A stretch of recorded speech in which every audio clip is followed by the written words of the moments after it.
Séjour ouvrable dans le district d'Abidjan, la capitale économique. Un peu partout dans les 10 communes de cette subdivision administrative, chacun selon son corps de métier se met en activité.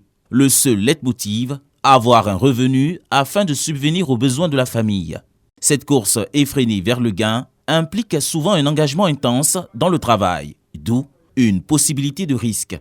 Quelque part dans un café, Jessica fait une pause après quelques heures de travail. Elle écume les plateaux de télévision et de radio depuis 9 années comme chroniqueuse, présentatrice. Cette jeune trentenaire et influenceuse revendique plus de 500 000 followers sur les réseaux sociaux. Le mercredi 29 mars 2023, il y a plus d'un mois, elle interpellait et révélait à ses fans son mal-être, le burn-out ou l'épuisement professionnel. 6 mois d'attente ont suffi pour sa remise en forme. Cette expérience malheureuse, Jess s'en souvient. Et j'aime mon travail, quoi. C'est-à-dire que moi, je fais de l'écriture, donc je vais écrire mon émission, je vais tourner, je vais être au montage, vraiment tout. Je fais du 360. Je pouvais plus. Un matin, je me suis réveillée, je pouvais plus. Je devais aller tourner, j'étais en larmes. J'étais arrivée à un point où le générique de mon émission, je pouvais plus l'entendre. Je l'assumais pas, en fait. Je me disais, mais tu as pas le droit d'être fatiguée, tu as pas le droit, tu vois.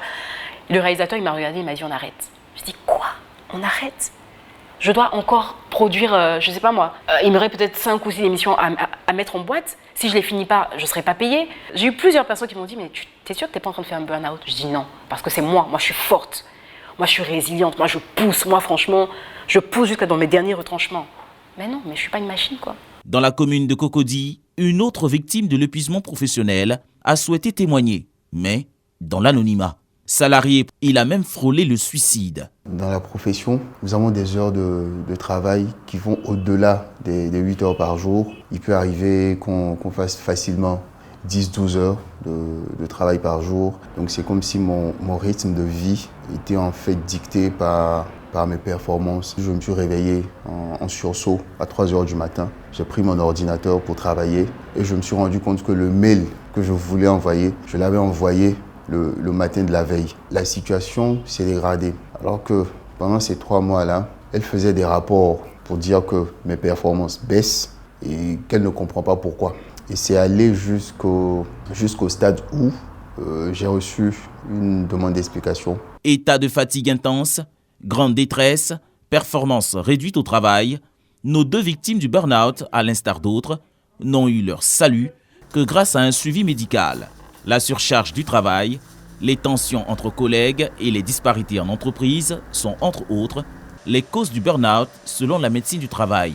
Cette prise en charge, elle se fera de façon pluridisciplinaire, je dirais. Donc, ça peut faire intervenir, par exemple, un psychiatre pour la mise sous traitement. Ça pourra faire, par exemple, intervenir un psychologue pour un accompagnement psychologique. Ça ferait également intervenir le médecin du travail, surtout dans une deuxième phase, c'est-à-dire la phase de retour à l'emploi. Le retour au travail du patient ne se fait pas du jour au lendemain. Il doit être préparé en collaboration avec le psychologue. Le traitement de l'épuisement professionnel repose aussi sur des séances de relaxation et souvent d'entretien. Sur la prise en charge, donc, on peut faire des thérapies centrées sur la schémathérapie, par exemple. Donc, ces thérapies postulent que les troubles sont consécutifs à des systèmes de pensée erronés, à des croyances qui ne sont pas justes. Par exemple, de dire que je suis mon travail, alors que le travail, c'est ce que je fais. Et qui je suis, c'est vraiment à part. Si je suis mon travail, si mon travail va mal, c'est moi qui vais mal. Alors que je suis une personne qui doit être différente du travail et donc de ce que je fais. D'après l'Organisation mondiale de la santé, OMS, un adulte sur 4 fera un burn-out au cours de sa vie. Un rapport qui interpelle les fêtières des travailleurs en Côte d'Ivoire, dont la centrale syndicale Humanisme. Le travail nous permet d'être différents de l'animal en ce que le travail désaliène. Or, dans un tel contexte, vous êtes aliéné par le travail et donc vous devenez un esclave du travail. Or, le travail doit pouvoir conduire à la liberté. À la direction de la santé et de la sécurité au travail, structure sous tutelle du ministère de l'Emploi et de la Protection sociale, on s'active pour l'application de la législation sur la santé des travailleurs dans le pays. Nos données de consultation montrent une augmentation d'environ 10% sur ces 3 dernières années dans le souci de rapprocher les prestations de santé et de sécurité au travail des populations, depuis l'année dernière, en 2022, il a été créé donc 3 directions régionales. Notre direction se déplace également sur le terrain pour faire des contrôles en entreprise, donc pour non seulement faire des contrôles, mais également sensibiliser.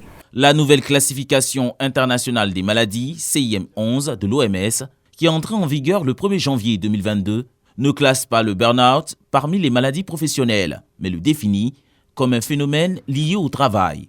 Mais le Code ivoirien du travail impose à l'employeur de prendre toutes les mesures nécessaires pour assurer la sécurité et protéger la santé physique des travailleurs.